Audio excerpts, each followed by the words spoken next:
Então vamos lá, senhores. Um complemento ainda que eu vi sobre a questão de se eventualmente eu tivesse retornado à atividade, eu falei que se eu percebesse que a armadilha, né,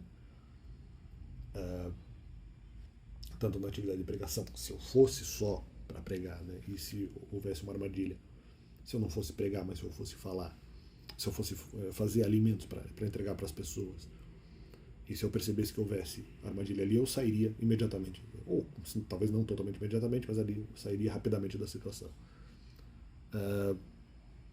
Mas na verdade foi isso que aconteceu.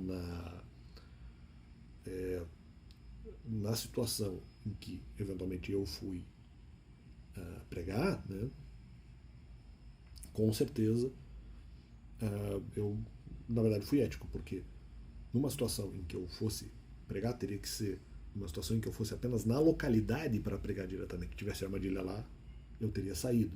Né? E no caso de fazer alimentos, sim. Quando eu fui fazer alimentos, já houve armadilha naquele momento. Só que foi um pouco diferente, porque eu tinha ido com a finalidade de ir para pregar depois. Então não seria, porque se fosse só para eu fazer o que eu falei, se eu fosse só para fazer alimentos, eu sairia da atividade em havendo armadilha. Desde o começo. Só que ali foi houve um plus, na verdade. Porque ali eu não fui para fazer alimentos.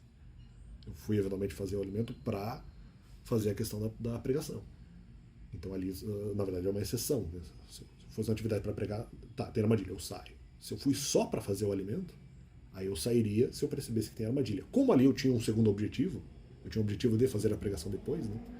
Aí não haveria problema nenhum. Eu poderia realmente ir fazer a pregação, então apenas descaracterizar isso nessa situação, porque realmente eu estava ali, vamos dizer, eu estava certo ali, realmente seria uma situação excepcional mesmo, então apenas esse complemento.